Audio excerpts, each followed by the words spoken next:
Shalom Impact Generation, balik lagi di Impact On Air episode ketiga. Dan pada hari ini aku kedatangan seorang tamu yang luar biasa banget. Buat teman-teman Impact Generation yang gak kenal sama tamu satu ini, kalian fatal, udah kemana aja. Karena udah denger suaranya, ini dia Kak Jo. Hai. Ayo, perkenalan dulu Kak buat teman-teman yang mungkin belum kenal Kak Jo siapa. Oh gitu ya, kita kenalan dulu ya guys ya.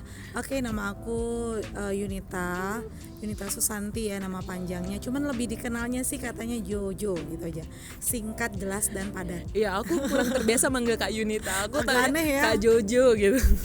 Dari mana Jojonya itu Kak? Namanya Yunita tuh. Itu ceritanya keisengan temanku waktu di zaman SMA. Kebawa sampai sekarang. Ya, sampai udah seumur gini juga lebih taunya Jojo daripada Yunita. Tapi ada nama satu lagi yang lebih beken lagi Kak. Oh gitu, apa? Yunita Shop. Owner Yunita Shop. Anak-anak gitu Sengalia yang tinggal di Sengalia nggak mungkin nggak tahu sama Yunita Shop. Beneran Kak, udah terkenal banget. Puji Tuhan, karena doa saya setiap hari Yunita Shop bisa dikenal di seluruh Bangka dan sampai seluruh Indonesia. Mantap. Oh ya Kak, Kakak ini kan kemarin aku dengar pernah menjabat jadi ketua youth di GBI ya, Merapi. itu udah lama banget sih. Oh udah lama. Sudah lama. Tahun berapa tuh Kak? Kurang lebih sekitar tahun 2007 sampai 2010 kayaknya. Oh 3 tahun ya dia. Ya, kurang lebih 3 tahun. Artinya pelayanannya juga udah lama. Dari sebelum itu udah pelayanan juga. Saya dari masa kecil saya juga udah pelayanan cuy. Oh, jadi dulu dari pertama kelas kali 1 SMP guys. Oh, pertama kali jadi apa tuh Kak? Saya pertama dulu jadi asisten sekolah minggu. Oh, dari jadi sekolah saya minggu bantu-bantu dulu. kakak-kakak sekolah minggu ngurusin yang bandel-bandel gitu ya. Begitulah. Baru abis itu langsung youth. Enggak, jadi dari asisten sekolah minggu, terus saya coba-coba ngetes nyali kayak enggak. Saya ini bantu di singer, terus dipercayakan juga jadi WL, semuanya anugerah lah, anugerah. Oh jadi dari sekolah minggu ke musik, singer, baru ke youth. Jadi semuanya udah hampir kakak jalani semua. Ya, hampir episode sudah saya jalani ya guys ya. Jangan luar biasa. Jangan bosan-bosannya lihat muka saya. Di mana-mana ketemu Kak Jojo. Makanya aku bilang fatal kalau nggak kenal sama Kak Jojo. 3 langsung. Jadi dulu itu 3 tahun ngurusin anak-anak youth ya. Ya, sebelum jadi ketua youth saya kayaknya jadi musik dulu baru ke youth gitu. Oh, sempat ketua musik juga. Sempat. Jadi saya hampir semua pemimpin di sini ini ya, pemimpin lagi. Maksudnya semua bidang. Sesi, semua bidang itu saya hampir semuanya udah saya pernah jalanin. Cuma satu yang enggak. Apa tuh? WBI. Wah, Sun. Jangan. Kenapa, karena Kak? ngurus mama-mama lebih ribet dan rempong daripada ngurusin anak muda, serius. Oh, artinya kakak mengakui ngurusin anak muda pun susah ya Kak? Iya, ngurusin anak muda juga udah berdarah-darah ya guys ya. Kakak masih ingat gak dulu pengalaman kakak tahun waktu ngurusin anak-anak gitu itu? Oh, itu pengalaman yang gak pernah dilupakan ya. Karena ngurusin anak muda itu ada senangnya ada enggaknya. Kalau senangnya itu saya sukanya kalau misalnya ketemu sama mereka tuh berasa lebih muda gitu. Oh iya, bener. Sampai sekarang saya juga berasa lebih muda ya. Iya, karena gabungnya sama anak-anak muda. Dari style semuanya saya juga nggak mau ikutan kalah. Selalu bersaing. Jangan mau kalah gitu ya sama anak-anak muda. Biar jiwanya jiwa muda terus ya Kak. Jadi 3 tahun di youth. Abis kurang itu lebih Kak 3 tahun saya jadi ketua youth, ngadepin anak-anak dengan berbagai macam ini ya masalahnya. Anak-anak apa aja muda. Kakak masih ingat nggak ada misalnya beberapa masalah yang kakak sampai sekarang ngadepin anak-anak, ada macam-macam masalah tuh kan mereka tuh kan, yang kakak paling ingat itu apa gitu sampai sekarang masih ingat? Kalau masalah anak muda itu nggak jauh-jauh ya. Apa tuh? Masalahnya nggak jauh-jauh dari masalah hati. Wah, jadi dari zaman dulu Ya, itu aja permasalahan. Hatinya ada yang terluka, ada yang kecewa, kepahitan. Terus mungkin ada yang lagi berantem sama pacarnya. Pernah waktu itu saya tengah malam gitu ditelepon sama satu orang tua yang anaknya lagi kayak kerasukan gitu, marah sama orang tuanya. Jadi kita mesti datang ke rumahnya, doain dia sampai tengah malam, ngamuk-ngamuk. Luar biasa. Luar biasa. Sampai tengah malam ke rumahnya masalah yang kayak gitu ya Kak? Hanya ngurus masalah hati, dia berantem sama pacarnya, terus dia marah-marah sama emaknya. Ujung-ujungnya kita kan yang kena. Itu teman-teman kalau belum siap berkomitmen, belum bisa jaga hatinya Ya. itu. Jangan coba-coba ya Kalau teman-teman masih ya. sekolah udahlah nggak usah pacaran dulu lah. Tuh pesan dari Kak Jo, kalau masih sekolah jangan pacaran dulu. Ya, pacaran dulu lah. Jadi 3 tahun waktu itu Kak. Yep. Kenapa nggak lanjut? Soalnya ini ya, waktu itu tahun 2010 saya mengundurkan diri karena saya mau nikah waktu itu. Oh udah menikah. Jadi Iya. teman-teman ini udah married. Jangan komen minta nomor WA ya. Nomor WA presenternya aja, masih single. Masih single guys. Jangan. Oke, itu kan pelayanan ya Kak. Kalau apa sekarang kesibukannya apa Kak? Kalau sekarang sih saya lebih ke ini ya, sekuler ya, lebih banyak ketemu orang gitu, dunia online dan offline kayak gitu. Selebgram. Enggak, kalau selebgram cukup anak saya yang dulu aja. Oh siapa tuh? Apa itu? Lulu atau Lala Dove ya itu ya? Lala Dove. Tamu kita yang Lala kemarin. Dove yang waktu yang kedua ya kalau nggak Iya, salah ya. episode yang kedua. Dari episode 1, 2, 3 aku dapat orang Batak terus loh Kak. Oh gitu ya, Iya. saya bukan orang Batak. Jangan macam-macam. Dicari nanti sama orang Batak. Iya, ngaku Aku mau nanya sama tim kreatifnya nanti. Nggak ada orang lain. Berarti nanti next episode-nya Nggak tahu. request aja dulu. Itu urusan tim Cari kreatif. orang Jawa atau orang Cina. Oke. Apa Kak tadi? Kita Kesibukan ngomong ya? Iya, Oh iya, kesibukan. kita kembali ke Udah kesibukan kemana-mana. Oke, kesibukan saya sih sekarang lebih sibuk ngurus ke usaha ya. Oh, Saya ada usaha. usaha Yang baru terkenal merintis itu ya? lah. Amin. Baru merintis, doakan, minta doanya biar lebih lancar lagi dan lebih sukses lagi. Amin. Gitu. Lebih ke dunia online sih, dunia online dan offline, jualan lah. Jadi marketingnya keluar ya. Kalau sekarang cuap ya Ya, gitu dari lah. kita cuap. Sekarang kita keluar itu ya kan. Nah, ini cocok banget nih Kak. Kita mau ngomongin, aku mau tanya-tanya tentang usaha. Kalau Kakak sendiri udah mulai usaha itu dari tahun berapa Kak? Kalau usaha itu saya baru 2 tahun belakangan ya. Oh. Usaha yang sekarang maksudnya. Usaha yang sekarang. Artinya sebelumnya kerja kah atau gimana? Kalau orang lihat sekarang memang pasti apa namanya, wah kamu enak ya, udah berhasil, Oh, udah iya, gini. iya.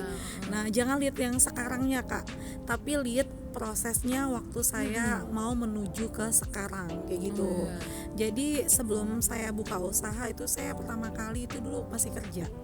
Kerja tamat SMA seperti kebanyakan anak muda sekarang ya. Tahun berapa tuh Kak? Tahun 2003, ketahuan nih masih mudanya. Oh. 2003 saya tamat SMA. Iya. Habis itu saya pengen cepet-cepet keluar dari Bangka. Seperti anak Bangka pada Iya, umumnya. saya bisa merasakan kalau anak-anak muda itu tamat SMA pengen cepet-cepet keluar dengan Bangka.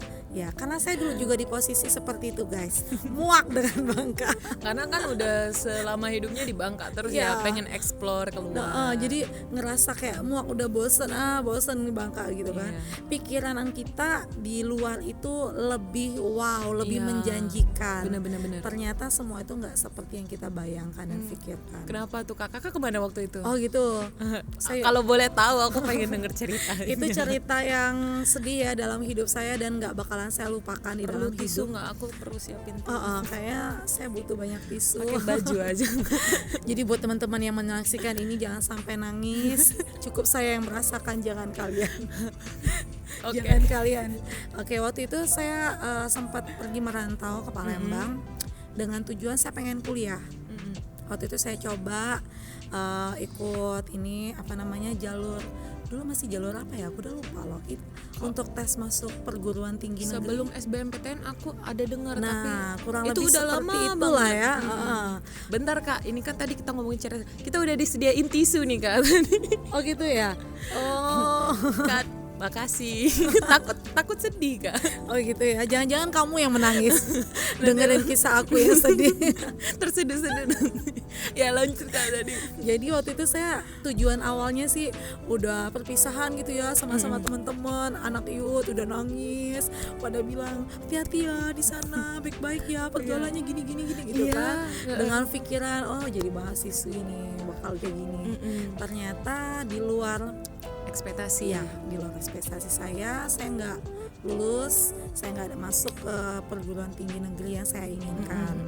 Dan orang tua saya juga nggak mampu buat kuliah saya di swasta kayak gitu. Otomatis saya kecewa sama Tuhan gitu. Kenapa saya kecewa? Karena saya ini melayani Tuhan udah dari kelas 1 SMP loh, sampai usia saya SMA, tamat SMA saya 17 sungguh-sungguh tahun ya. melayani Tuhan gitu kan. Kan selalu dibilang kalau misal ibadah yuk ya pasti punya masa depan Iya. gitu. Percaya Tuhan sediakan. Jadi saya tuh punya, oh tuh pasti Tuhan buka jalan. Iya. Waktu saya lihat nama saya nggak ada di situ, saya kecewa sama Tuhan dan saya sempat belum nggak pelayan ya. Kalau di sana memang saya nggak melayani ya gitu. Jadi sempat saya ngerasa Tuhan tuh nggak adil bagi saya. Saya ngerasa masa depan saya itu nggak ada kayak gitu. Jadi saya di sana di Palembang tuh jadi gembel guys. Masa sih Kak? Iya serius, setiap hari tuh saya jadi ini ya, kalau bahasa kerennya gitu kan, kalau misal dibilang sales kan malu ya, kalau marketing kan agak iya, gimana marketing, gitu ya, ngangkat dikit gitu. Saya tuh jadi sales, jadi setiap hari saya mesti tidur di masjid, bayangin. Terus makannya seadanya, saya nggak punya uang, jadi saya makan yang murah-murah aja, yang penting saya bisa bertahan hidup. Saya tidur di masjid setiap hari, saya liatin orang ini. Kalau misal orang udah selesai sholat, saya boleh tidur. Kalau misalnya mereka masih sholat, saya bangun kayak gitu. Jadi saya mesti gedorin pintu orang satu-satu gitu. Jadi buat teman-teman kalau misalnya ada sales ya yang datang ke rumah, jangan tutup pintu mereka, jangan tutup pintu ya gitu. Karena saya pernah merasakan. Jangan nangis. Kamu jangan nangis, Mira, ini silakan. Kakak udah berkaca. Ya saya pernah merasakan saya ditolak gitu. Jadi baru mau ini udah langsung ditutup pintunya gitu. Itu saya dulu. Berapa lama itu Kak? Setengah tahun lebih. Wah, berasa juga. Jadi gembel kan? Aduh. Setengah Tuh tahun teman-teman, lebih. jangan lihat yang sekarang. Ya. Prosesnya susah. Lihat yang Akhirnya proses. pulang ke Bangka. Karena orang tua saya dengar cerita saya kayak gitu, mereka sedih. Mereka bilang, ngapain kamu di sana? Jadi kayak gitu, tidur di masjid setiap hari siang gitu kan, nggak mungkin kita jalan panas kan. Jadi saya pulang ke Bangka, cuman saya masih kecewa sama Tuhan. Terus saya di Bangka juga jadi pengacara, pengangguran banyak acara. Aku sok pikir sibuk, beneran jadi pengacara. sok sibuk gitu ya. Saya tetap melayani Tuhan, tapi saya ngerasa hati saya udah nggak di Bangka dan saya sudah muak dengan Bangka. Masih dengan rencana kita yang gagal kemarin ya. Ya. Masih bertahan sama yang kemarin itu. Pokoknya saya punya pikiran saya nggak mau di sini. Tempat saya bukan di sini, saya mesti pergi dari Bangka. Itu pikiran saya waktu Akhirnya itu. merantau lagi. Pergi lagi ke Medan. Mau tahu jadi apa? Jadi apa Kak? Tetap jadi gembel. Itulah kalau nggak taat sama perintah Tuhan itu. Ya, makanya kalau misalnya Tuhan udah tetapkan kita di satu tempat, terus kamu lari dari panggilan itu nggak bakalan jadi apa-apa. Babak belur ya. Babak kadang-kadang. belur. Jadi cerita saya ini hampir sama kayak anak yang hilang kayak gitu. Bener-bener. Iya, jadi saya di sana jadi nggak seperti yang saya bayangkan, jauh dari komunitas, nggak melayani Tuhan, jauh dari Tuhan. Jangankan baca Alkitab, ibadah aja jarang. Jadi kerjanya itu full 1 minggu itu ya? Ya, saya kerjanya dari Senin jam sampai Minggu. Senin sampai Minggu dari jam 8:30 pagi sampai 9:30 malam. Wah, jadi itu istilahnya ya kalau kita Ngeri ngomong ya. hidup cuma untuk kerja, ngapain gitu kan? Kalau di kota besar ya kayak gitu, bangun pagi-pagi, udah kerja, pulang malam. Jadi buat kalau misalnya udah pulang malam kayak gitu ya, saya mau tidur aja nggak doa. Saya sambil tidur kayak gini, Tuhan terima kasih ya buat hari. Saking kata orang Bangka itu ya, saking jauhnya dari Tuhan, benar. Saya jarang doa, baca Alkitab nggak pernah, ibadah aja nggak, jarang kok, jarang saya. Jadi itu di Medan itu berapa lama Kakak waktu itu? Setengah tahun lebih. Nggak kuat juga jadinya. Setengah tahun lebih dibabak belurin sama Tuhan juga di sana. Pertama kali dalam hidup saya mengalami kebakaran itu di Medan itu. Kayak gitu. Jadi pernah ngalamin kebakaran Pernah juga. ngalamin kebakaran Karena itu memang Tuhan ajar. disuruh pulang ke Bangka memang itu kan. Tuhan hajar saya bener-beneran. Jadi saya mengalami kebakaran gitu ya, tapi puji Tuhannya tuh masih tolong rumahnya kakak saya yang nggak kebakar, yang lainnya kebakaran semua. Karena kita kan tinggal di dalam gang gitu ya. Iya. Jadi rumah dia sendiri sama rumah depan yang nggak kebakaran, yang lain rumahnya semuanya habis. Puji Tuhan banget Di itu. situ saya janji ya sama Perlindungan diri Tuhan saya ya. Saya bilang, Tuhan pokoknya hari Minggu ini saya mesti ke gereja. Dan ternyata saya nggak pergi ke gereja. Aduh, pernah bandel juga ketua youth kita. Saya bandel guys. Habis itu Tuhan bilang udah diselamatin dari kebakaran, nggak ke gereja gitu kan. Saya pulang sama teman saya di Medan sana, saya kecelakaan. Nah, makanya habis kan. Makanya buat teman-teman yang bertanya jangan bandel. gimana kalau bandel dari perintahnya Kalau Tuhan? udah ditempeleng sama Tuhan ya kayak gitu, sampai benar-benar aduh, dari tangan sampai ini semuanya habis, semuanya luka semua. Di situ saya bilang sama Tuhan, saya bertekad, saya bilang Tuhan, hari Minggu ini saya mesti ke gereja. Kamu bayangin, Tuhan emang sengaja bikin saya ini ya, tangan saya kan semuanya berdarah, kaki saya semuanya luka. Nggak tahu kenapa hari itu liftnya mati, eskalatornya mati, ibadahnya di lantai 4 guys. Jadi saya mesti jalan pakai tangga darurat. Saya jalan gitu dengan kondisi lagi kaki sakit saya juga, sakit, kan? perban semua, ini perban semua. Tapi saya dalam hati bilang, Tuhan, aku mau ke gereja. Saya naik dan lewat tangga darurat sampai lantai 4. Di ibadah itu saya nangis, saya minta ampun sama Tuhan. Saya bilang, Tuhan ampuni aku sudah meninggalkan gitu. Jadi akhirnya memutuskan pulang dari Medan ke Bangka itu gimana Kak? Waktu itu saya benar-benar lagi ngalamin kejenuhan sih di Medan. Udah dibabak belurin Tuhan segala macam, jadi saya ngalamin kejenuhan. Kenapa jenuh tuh Kak? Jenuhnya saya nggak punya teman ya di situ, nggak punya teman. Selain teman kerja. Nggak punya komunitas. Terus saya dimarahin bos saya waktu itu, saya saya ngelakuin kesalahan gitu. Saya dimarahin sama bos saya, jadi saya ngerasa kayaknya saya di situ benar-benar mungkin waktu Tuhan kali ya. Semua berbicara waktu. Jadi waktu itu saya tersadar dengan keadaan saya pikir kok saya kayak gini ya. Saya udah melayani Tuhan, kok sekarang saya nggak melayani lagi. Saya dulu punya komunitas, punya teman-teman yang support saya, yang selalu ingetin saya ke gereja kayak gitu. Sekarang saya kok lebih bebas, memang hidup saya lebih bebas, terserah saya boleh ngelakuin apa aja. Bener. Tapi saya ngerasa ada sesuatu yang hilang dalam hidup saya. Jadi waktu itu teman saya telepon saya, mereka selalu telepon suruh pulang ke Bangka, selalu bilang Bangka ini adalah Goshen. Gue bilang no, enggak. Gue bilang Bangka ini loh sumber berkat buatmu. Enggak, gue bilang enggak. Gue bilang saya udah bosen di Bangka. Masih menyangkal ya, ya nggak mau. tetap berkeras hati. Biasa ya, anak muda selalu egonya lebih tinggi. Bener. Nah, di waktu saya posisinya udah benar-benar jenuh dan benar-benar ngerasa udah nggak sanggup lagi, terus saya putuskan, oke, saya pulang ke Bangka. Akhirnya pulang ke Bangka, langsung mulai usaha. Enggak, saya kerja enggak, dulu, masih kerja. Saya kerja dulu 9 tahun lebih. Saya kerja. Wah, lama juga kayak. Masih setia. Masih setia. Akhirnya itu kan tadi kerja kan Kak. Bisa kepikiran untuk bangun usaha itu gimana Kak? Kalau seseorang lagi di zona nyaman pasti nggak mau kepikiran untuk memulai sesuatu yang gimana ya. Kalau kita buka usaha itu kan pasti ada resiko. Nah, jadi kalau kita lagi di dalam zona nyaman, kehidupan kita masih enak, pasti kita pengen di situ aja. Tapi waktu kita udah mulai dihimpit masalah, terus udah mulai ditekan kayak gitu, pasti pola pikir kita berubah. Aduh, aku pengen suasana baru kayak gitu. Jadi waktu itu saya masih dalam zona nyaman, semua kehidupan saya dipenuhin. Gaji jadi cukup. jadi saya merasa is okay, di sini tempat saya. Jadi karena saya udah dihimpit, terus ada banyak masalah, problem, nggak cocok ya segala macam. Terus kepikiran untuk buka usaha.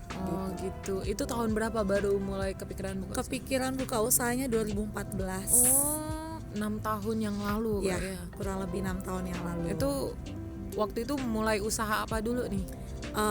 Lucu Langsung ya? yang sekarang atau enggak? Enggak. Makanya aku bilang jangan lihat yang sekarangnya, lihat prosesnya. Dulu saya pikiran saya simple, buka toko kecil-kecilan aja di rumah gitu. Toko kebutuhan sehari-hari gitu ya. Jual Indomie, jual apa kayak sembako gitu lah. Iya. Terus abis itu dari jual buka usaha itu lanjut. Saya ini ya, meskipun saya buka toko kecil-kecilan kayak gitu, saya jual semuanya. Oh semuanya. Mungkin itulah idenya. Sekarang kan kalau orang ke Unita Shop apa aja dijual ya kan? Aku pernah ke toko itu. Supermarket ya kata iya, orang. kalau sekarang lihatnya dari hand sanitizer ada, baju ada, alat kosmetik ada, Cuman sepatu. orang aja yang nggak saya jual guys. Jangan Kak, penjualan manusia itu namanya. Jadi dulu yang paling lucu ya, jadi kalau misalnya saya selalu ingat setiap hari Sabtu dulu belum ada WA ya, masih ada BBM-an gitu Oh ya. iya, BBM gitu. Aduh udah lama banget. Udah lama ya masih pakai BB gitu kan. Iya. Saya selalu bikin posting di status gitu. Statusnya besok ada ready makaroni, rasa balado, Iya. sapi panggang, jagung bakar. Minimal belinya 10.000. Nanti anak-anak itu pada chat gitu, "Kak pesen ya 10.000 ya, 10.000 gitu. Jadi kalau saya datang ke gereja guys, bawaan saya penuh. Saya penuh membawa dengan plastik gitu kan. Jadi kalau misalnya udah mulai baru mau sampai gereja, saya kasihin sama mereka satu-satu Iya, yang gitu ya. mesen-mesen. Sampai ada yang ngomongin gini, "Jo, ini rumah Tuhan, bukan ini rumah Tuhan, bukan kok jadikan tempat ini kayak semua jualan." Saya Iya. jualin roti guys. Oh, sampai Iya, makanan pun pernah dijual apa aja ya? saya jual. Dan ya paling ininya makanya saya bilang, sampai diajak sama teman-teman pada bilang, "Lu jualan terus, rumah Tuhan nih." Lu Iya. inget nggak waktu Tuhan ini lagi apa tuh membongkar bangkirkan apa itu, mejanya dibongkar Oh, iya. yang di itu kan. Mereka pada bilang gitu, "Kamu jadikan rumah Tuhan ini jadi tempat penjualan," dia bilang gitu. Saya Ternyata. sedih sebenarnya. Iya. Dalam hati saya tuh untungnya cuma 1.000 loh setia. Untung saya 1.000 sampai dihina-hina. Jadi kan kalau orang lihat sekarang udah enak, udah 2 toko, baru 2 toko, Iya, ada baru. rencana yang ketiga enggak? Doakan saja, nanti saya kasih 1 buat kamu. Nanti aku yang buatin deh. Iya. Kalau udah tolong lulus. buatin ininya ya. Jadi apa? Kalau orang lihat sekarang kan wah udah enak tuh, tapi kalau orang mau tahu itu prosesnya dari tahun 2014 mungkin Iya, ya. dari 2014. 2 tahun ini baru jualan yang sekarang. Tapi mungkin dari situ idenya semuanya ada dijual di situ. Iya. Aku Dan- kalau lihat postingannya, hah jual Jualan apa terus lagi? ya panci. Dari yang nggak mau beli jadi pengen beli. Wallpaper ada, rak buku ada. Aduh luar Dan yang biasa paling memang. lucunya gini loh guys, yang paling lucunya saya tuh paling seneng kalau ada pertemuan gitu ya. Kalau misalnya ada doa musik, terus ada doa sekolah minggu, saya seneng. Kenapa? Kamu nggak tanya kenapa? Ya, aku tanya kenapa? Ya, iya, karena kalau misalnya ada pertemuan kayak gitu, saya bawa jualan saya. Oh, makanan ya? Enggak, saya jual Oh, aksesoris, itulah. anting-anting, kalung gitu kan. Makanan, Jadi kalau aksesoris misalnya dijual semua. abis udah pertemuan kayak gitu, saya bilang sini kumpul, ayo beli, sampai suami-suaminya pada marah-marah gitu, "Jojo, kamu meracuni istri saya." Iyalah, kalau perempuan ditawarin gitu Iya. kan yang nggak mau beli jadi beli, nggak Termasuk ada niatan. ketua KPA kalian juga begitu. Mana dia? Gak apa-apa. Dulu marah juga ya. Dia kalau- marah juga, "Jojo, lo meracuni istri saya ya." Iya, semua saya racuni terus, tapi saya racuni kayak dengan yang baik ya. Iya, biar Dengan yang cantik baik. ya. Biar isinya cantik gitu kan. Gitu. Tapi ini bagus banget soalnya anak-anak muda kan, apalagi di pandemi ini sekarang Kak. Itu kemarin ada yang ngomong sama beberapa lah kan ngomong, "Aduh, uang jajan kan berkurang." Aha. Ya enggak. Terus teman-teman juga yang baru lulus mau cari kerja juga susah kan di zaman sekarang kan. Mereka pada ngomong gini, "Aduh, pengen cari uang gimana ya, pengen bikin usaha juga gitu kan." Nah, tapi mereka tuh langsung ngomong gini, "Tapi aku takut nih ide aku nih kayaknya gagal deh. Kayaknya aku takut ditolak nih," katanya kayak gitu. Gimana ya? Jadi mereka tuh kayak udah takut duluan gitu kan. Taunya kayak kalau kita langsung usaha langsung jadi gitu. Sedangkan kalau dari cerita kakak kan panjang gitu. Iya. Apa prosesnya itu bisa Jangan jatuh takut. bangun gitu kan. Kegagalan kan awal dari keberhasilan. Tuh dengar. Kegagalan awal dari keberhasilan. Jadi kalau misalnya buat anak-anak muda, Iya. kalau misalnya pengen cari uang tambahan gampang guys. Gimana tuh? Jadi reseller Unita Shop. Nah tuh satu lagi. Join grup. Saya jadi promosi kan di Iya, sini. promosi. Jadi anggota grup Unita Shop. Tapi beneran, daripada handphone kalian pakai jadiin statusnya yang nggak jelas ya, diputusin pacar, terus berantem, bagusan ya kalian statusnya set panci, Iya. gini Oh, lipstick. bener-bener. Lagi pandemi kan ibu-ibu ya, mau masak. baju-baju, kayak Itu gitu. lagi pandemi ibu-ibu suka Jadi masak bisa pasti laku. dapat uang saku, bisa buat ini juga gitu, Buat membantu nongkrong. kan buat nongki. Tuh teman-teman jangan ngerasa kalau punya ide jangan ngerasa langsung aduh kayaknya jelek. Dulu aja kisah yang orang jual air mineral kayak gini. Yep. Itu dulu pertama kali dia bikin dia mencetuskan ide ini, dia mau jualan air mineral, air kemasan gitu. Orang pada bilang, "Aduh, air tuh kan gratis, ada sumur tinggal dimasak." Kayak idenya itu terlalu konyol gitu. Orang mana ada yang mau beli sekarang? Di toko-toko di mana-mana udah jual air mineral. Jadi teman-teman jangan pernah takut untuk memulai sesuatu yang baru. Benar sekali. Apalagi masih muda kan Kak. Maksudnya kita masih punya kesempatan banyak untuk ambil inovasinya resiko. Justru anak muda itu banyak. Iya. Cuma kebanyakan anak muda itu takut memulai aja. Benar. Gitu. Seperti yang tadi ya saya kasih tahu, saya bilang kalau hidup seseorang lagi dalam zona nyaman, mereka merasa nggak perlu untuk memulai sesuatu yang baru.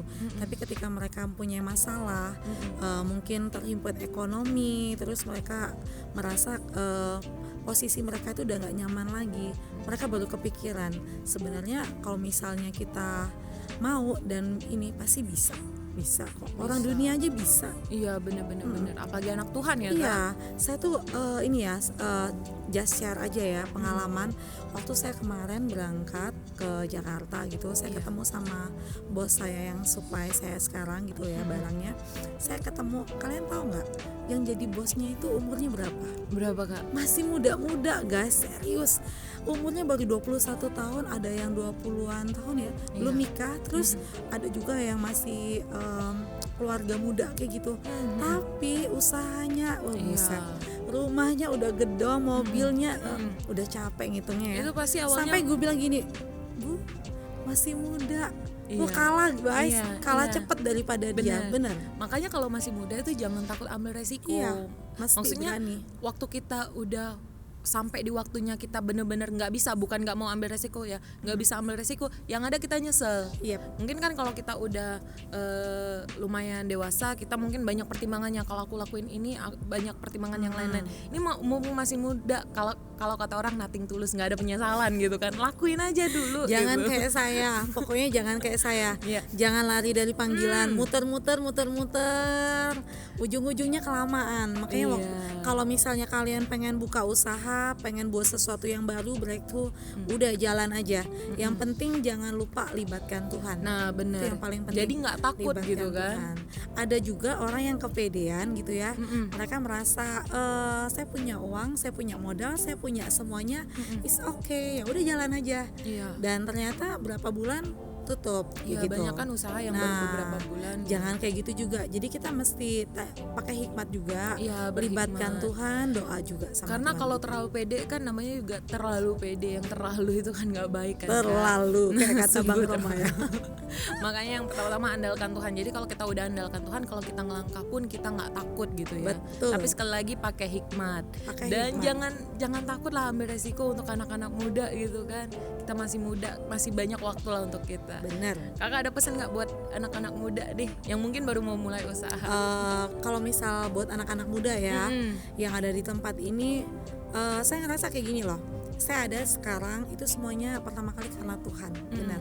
Saya juga nggak pernah mikir kalau misalnya saya lagi duduk renung gitu kan ya, terus saya mikir kok bisa ya kayak gitu.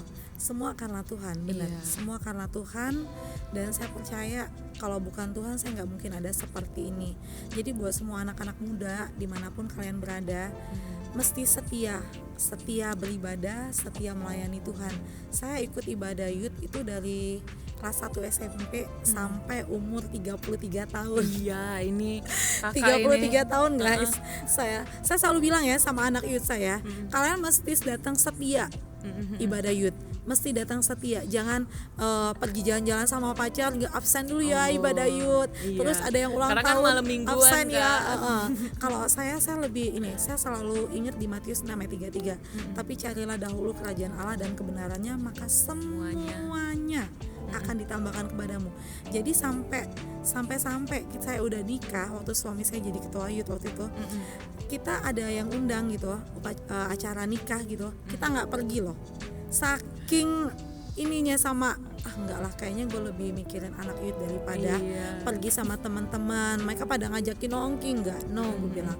Makanya aku pesan buat anak muda, setia untuk ibadah youth, setia melayani Tuhan, setia, pokoknya setia, taat sama pemimpin maupun pemimpinnya. Meskipun kadang kita ngerasa kayak gini, nggak beres, nggak becus tuh jadi pemimpin. Ya, kayak jangan pernah berpikiran seperti itu, karena dulu saya juga pernah ngalamin di posisi seperti itu. Waktu saya jadi pemimpin, orang yang di bawah saya pada nggak seia gitu kan, nggak seia sekata dengan saya pernah ngalamin kayak gitu. Jadi jangan, inilah, kita mesti taat sama pemimpin kita ngomong apa, taat, tulus aja melayani Tuhan. Maka kamu akan lihat hasil dari pelayananmu itu, Tuhan kasih upah. Iya. Kasih upah pasti. Tuh teman-teman, jangan takut kalau kita jalan sama Tuhan, kita setia sama Tuhan. Tuhan nggak bakalan tinggalin kita sendiri. Apapun usaha pekerjaan, Tuhan pasti sertai kita. Pasti. Luar biasa banget. Ini soalnya kan siapa tahu aku abis lulus mau bikin usaha gitu kan. Jadi aku dapat penyemangat Mau baru ini nih. ya, mau buka perumahan subsidi atau apa? Kecil-kecilan dulu. Kontrakan. Kalau subsidi terlalu gede gitu. Nggak nikah duluan. Nantilah Kak. Oke teman, makasih banyak ya Kak. Hari ini Oke. udah banyak banget aku belajar dari Kakak. Yap, Makasih sip. juga buat waktunya. Kak, lagi sibuk Oke. banget nih, Senin sampai Minggu udah kerja, mau diwawancara hari ini. Oke, semoga kesaksian saya hari ini bisa memberkati banyak orang ya. Amin. Karena saya ngerasa juga kalau misalnya kita diberkati, apa salahnya kita memberkati yang lain Ya, juga gitu, betul, melalui betul. kesaksian kita. Semoga yang mungkin yang lagi galau atau lagi frustasi bangkit kembali, semangat Iya. kembali. Ayo semangat kembali. Semangat guys. Oke, buat teman-teman, semoga video kali ini juga dapat menjadi berkat buat teman-teman semua. Dan jangan lupa untuk share ke teman-teman kamu yang lain supaya semakin banyak anak-anak lain yang diberkati. See you guys, God bless. Dah.